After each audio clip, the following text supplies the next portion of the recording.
Good morning, my dear children. I welcome all of you to this video session of the class related to 8th standard geography. Today let's discuss about the first chapter in geography titled Resources. So my dear children, let me ask you, have you heard about these resources or have you studied about the resources in your earlier classes? Yes, natural resources, right?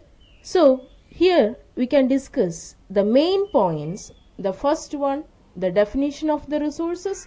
Second one, the deciding factors. Then major types. Then the natural resources. Next is human resources and human made resources. So in this sequence we'll discuss the topics in this chapter. And what is the meaning of a resource? A resource is any substance that can be used to satisfy a need is a resource. That is, a resource should possess its utility value.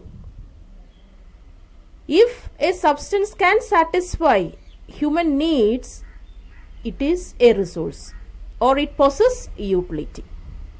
Utility means it is a power of a commodity to satisfy the human's wants. And in this slide we can see the natural resources. What is meant by the natural resources? The resources that we see in our nature.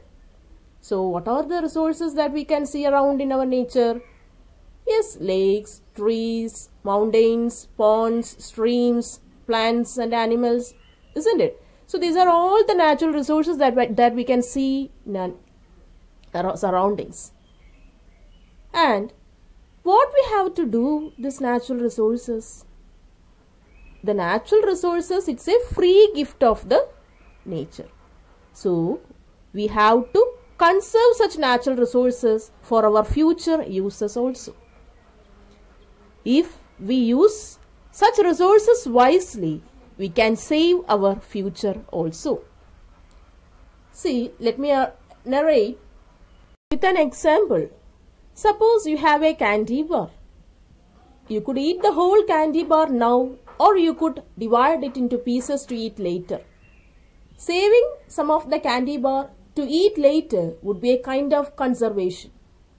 You would be saving or conserving your candy bar so that it would last longer. So this is actually conservation. This I narrate through one candy bar. This is, we can apply to our natural resources. If we conserve our natural resources or if we use it wisely, we can save our future also. And we can call them as conservationists because they save the earth's natural resources and so that they will last longer also. So the conservation is the protection and the wise use of the natural resources. Yes. So what is conserving resources? Let me define. It is the careful utilization of the resources and giving them to get renewed is called resource conservation. And what is the purpose of such conserving the resources? Yes, it is to present. It is needed for our present and for the future purposes. And there are many ways to conserve the resources also. Which are the many ways? That are 3 R's. Which are the 3 R's? Reducing consumption, recycling and reusing things. Which are they? 3 R's are reducing, recycling and reusing.